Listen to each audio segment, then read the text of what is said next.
آج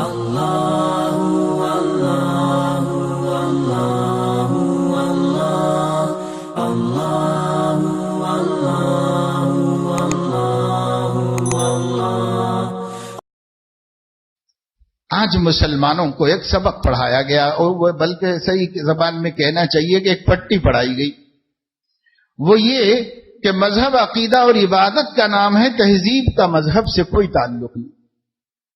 یہ پٹی پڑھائی گئی، اور جو لوگ یورپ میں جا کر تعلیم حاصل کیے ہیں انہوں نے وہاں سے یہ غلط مفروضہ یہاں درآمد کیا۔ عرب میں بھی اور پورے مشرق میں، مشرقی ممالک میں ہر جگہ تہذیب کی اہمیت تھی، عرب میں بھی تہذیب کی اہمیت تھی، اسلام کے بعد تو بہت زیادہ اہمیت تھی اس کی۔ یہ بات ذہنوں میں بٹھائی گئی کہ تہذیبوں کا تعلق علاقے سے ہوتا ہے، تہذیب کا تعلق مذہب سے نہیں ہوتا۔ تہذیب جس کو آپ کلچر کہتے ہیں کہ اس کا تعلق علاقے سے ہوتا ہے، مذہب سے نہیں ہوتا، دین سے نہیں ہوتا اس کا تعلق۔ لہذا جس علاقے میں جو کوئی ہے، جہاں وہاں کی جو تہذیب ہے وہ اختیار کر لے، مسلمان کہیں بھی جائے تو وہاں کی جو تہذیب ہے وہ اختیار کر لے، اس کا ذہن میں اس کا عقیدہ رہنا چاہیے، اور اس کی عبادت گاہ میں، مسجد میں اس کی عبادت رہنی چاہیے۔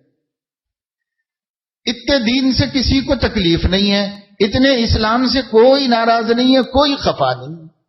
ساری دنیا آپ سے خوش ہو جائے گی اگر آپ کہیں کہ اب یہ دو باتیں، ہم صرف عقیدے اور صرف عبادت تک رہنا چاہتے ہیں، تو دنیا میں کسی کو آپ سے شکایت نہیں ہے۔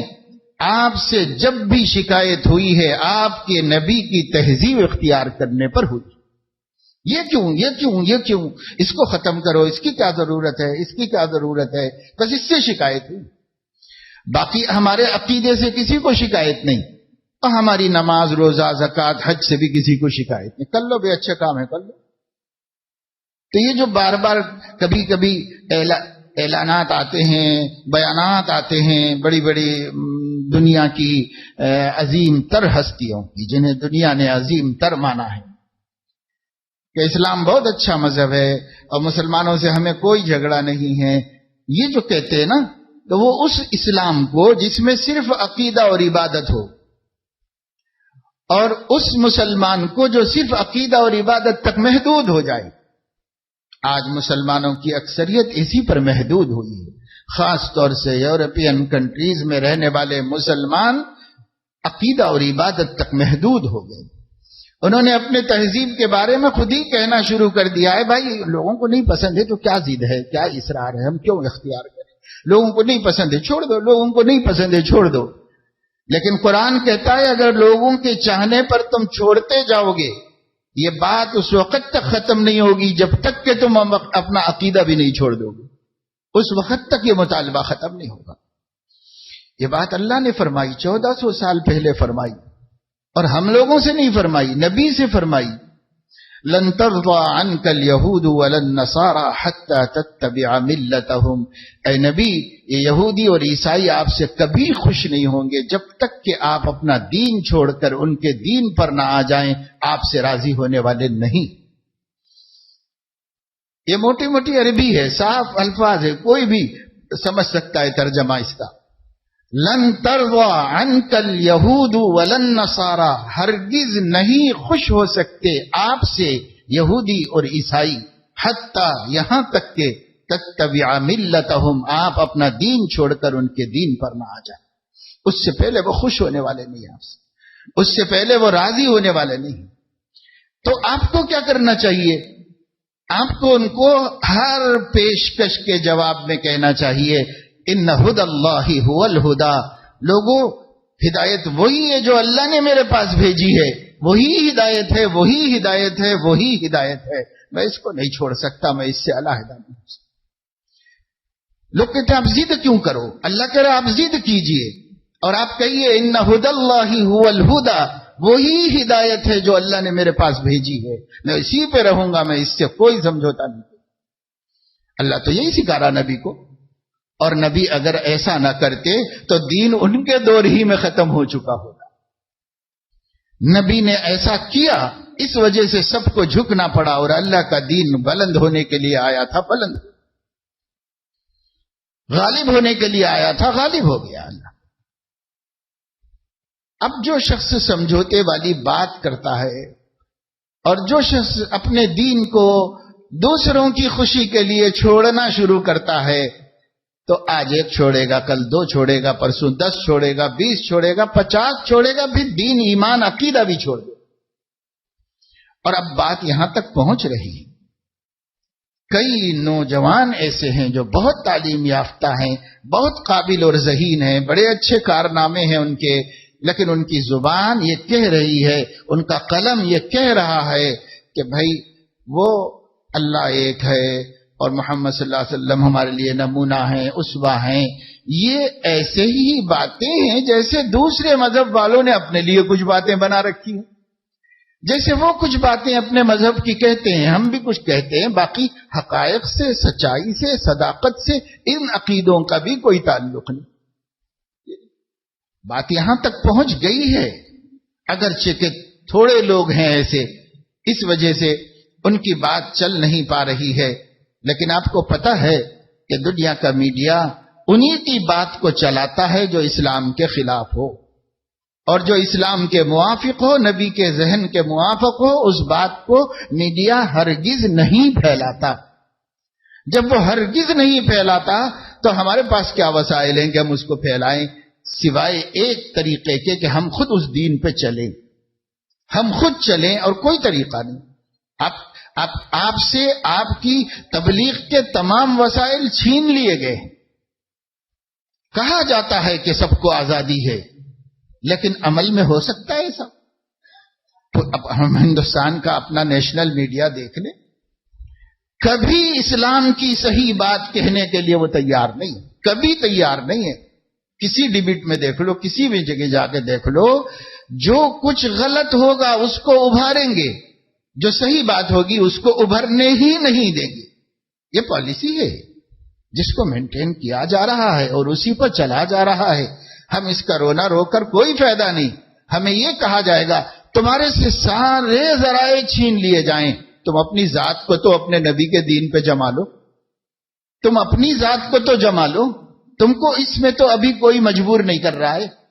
اور اگر تم اپنے آپ کو اسلامی تہذیب پر لے آؤ گے، قومیں پکار اٹھیں گی کہ اگر دنیا میں جینے کا کوئی اچھا طریقہ ہے تو وہی ہے جو مسلمانوں کے پاس۔ اگر آپ عمل کر کے دکھائیں گے، آپ کی کتاب پڑھ کر کوئی متاثر نہیں ہوگا، آپ کا لیکچر سن کر کوئی متاثر نہیں ہوگا۔ ہم اگر اپنا عمل بنا لیں تو متاثر ہوں گے۔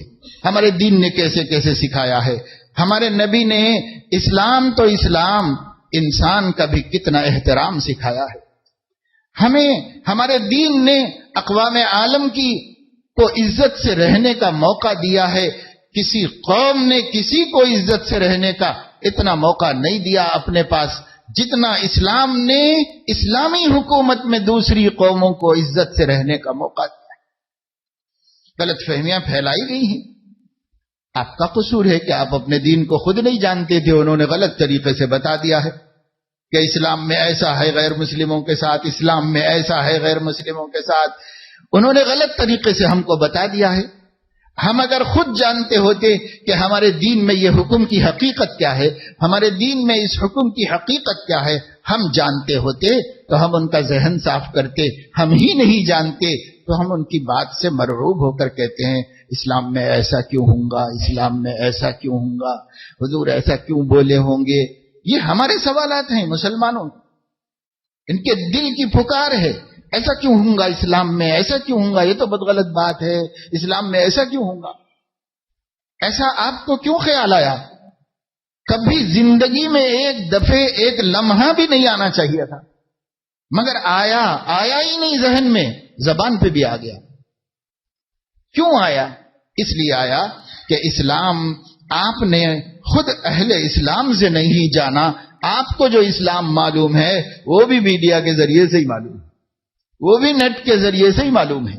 جو اسلام آپ جانتے ہیں وہ اسلام آپ کو غیروں نے پہنچایا ہے، اگر آپ اپنا اسلام اپنے علماء سے سمجھتے ہوتے تو ایک بات بھی اعتراض کے قابل اسلامک لا میں نہیں ہے، ایک بات بھی اعتراض کے قابل نہیں ہے۔ کسی کا دماغ ہی خراب ہو تو وہ کر سکتا ہے، صحیح دماغ والے کے لیے ایک بات اعتراض کے قابل اسلام میں نہیں ہے۔ کیسے ہو سکتی ہے؟ اس دین کا دینے والا آسمانوں پر ہے، بندوں کا خالق اور مالک ہے، وہ کیسے کسی پہ ظلم کر سکتا ہے؟ وہ کیسے کسی کے اوپر زیادتی کر سکتا ہے؟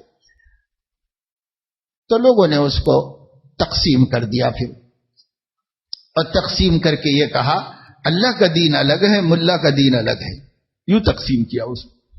اب لوگوں کو پھر نفرت بٹھائی، یہ سب مولویوں کی پیداوار ہے، یہ اللہ نے نہیں کہا، یہ قرآن میں نہیں ہے، یہ حدیث میں نہیں ہے، یہ مولویوں نے پیدا کیا، یہ مولویوں نے بنایا ہے، تو ملا کا دین چھوڑ دو، اللہ کے دین پہ رہو، ہم کو کوئی اعتراض نہیں۔ تو ہم نے کہا ہاں بھائی بات تو غلط نہیں کہہ رہے نا لوگ، ہم کیوں ان کو دشمن سمجھیں؟ وہ اللہ کے دین پہ رہنے کے لیے کہہ رہے ہم سے، ملا کا دین چھوڑنے کے لیے کہہ رہے، تب کرو۔ لیکن ہم نے یہ سوچا نہیں کہ یہ اصطلاح بھی کیوں وضع کی گئی۔ جیسے لفظ مسلم کے لیے دہشت گرد کی اصطلاح باقاعدہ جانتے بوجھتے بنا کر پھیلائی گئی ہے، ایسے ہی یہ بھی ایک اصطلاح بنا کر پھیلائی گئی ہے۔ ورنہ یہ بات ساری دنیا میں 1400 سال کی اسلامی تاریخ میں کسی نے نہیں مانا کہ بندے کو اللہ کے دین میں دخل کا حق نہیں ہے۔ حد یہ ہے کہ آپ اہل سنت والجماعت کے عقائد کو پڑھو، قرآن کی تفسیروں کو پڑھو، آپ کو پتا چلے گا یہ دین اسلام کے بنانے والے نبی بھی نہیں ہیں، اللہ ہیں، اور نبی صرف اس کو امت پر پہنچانے اور امت پر نافذ کرنے والے، اس کو اپنے عمل سے ثابت کرنے والے ہیں، اس پر چل کے لوگوں کو دکھانے والے ہیں۔ لیکن اس دین میں وہ اضافہ نہیں کر سکتے، اس دین میں وہ بھی کمی نہیں کر سکتے، سارا دین آسمان کا ہے۔ جب نبی جس دین میں اضافہ اور کمی نہیں کر سکتا تو ملا کا کیا حق بنا ہے کہ وہ دین میں اضافہ اور کمی کرے؟ تو ملا بھی نہیں کر سکتا، وہ بھی بتانے والا ہے۔ علماء کہتے ہیں ہم دین بناتے نہیں ہیں، ہم دین بتاتے ہیں۔ ہاں، چونکہ ہمارا دین قرآن اور حدیث میں ہے اور وہ عربی زبان میں ہے، تو آپ کو اپنے دین کے جاننے کے لیے بہت کچھ علم حاصل کرنا پڑتا ہے اور اس تک پہنچنا پڑتا ہے۔ اس لیے سمجھانے کے لیے ہر بات کی تشریح کی جاتی ہے، اس کی حقیقت قرآن حدیث میں موجود ہوتی ہے۔ تو اس غلط فہمی میں تعلیم یافتہ طبقے کو پھر کاٹ دیا اور الگ کر دیا دین سے، اور وہی بات آ گئی کہ صاحب اسلام میں عقیدہ و عبادت ہے، باقی سب بیکار باتیں ہیں، سب بیکار باتیں۔